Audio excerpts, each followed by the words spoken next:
وہ شخص کیسے مسلمان ہو سکتا ہے جو رسول اللہ صلی اللہ علیہ وسلم کی صاحبزادیوں کے اوپر یا حضور علیہ الصلاۃ والسلام کے انتخاب پر، جن کو آپ نے اپنی بیٹیاں دیں، جس خاندان کو دیں، اور جن کے ساتھ بیٹیوں کا نکاح کیا، ان کے اوپر کوئی بھی طعن و تشنیع کرے، تو وہ شخص ایمان والا کیسے ہو سکتا ہے؟ میری تو یہ بات سمجھ میں نہیں آتی ہے۔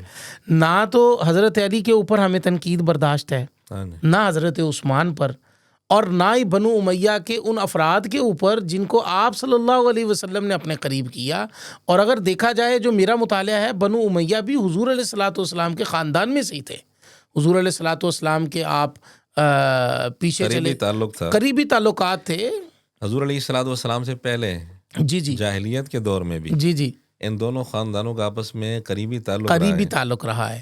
اور یہ ایک مشہور کی گئی ہے بات بغض میں آ کر، مرزا نے بھی یہ بات کی ہے ہاں جی کہ بنو امیہ اور بنو ہاشم کی جاہلیت کے دور سے آپس میں لڑائی، حسد، بغض، یہ لڑائی شروع سے چلی آ رہی ہے، حالانکہ حقیقت اس کے برعکس ہے۔ اس کے برعکس ہے۔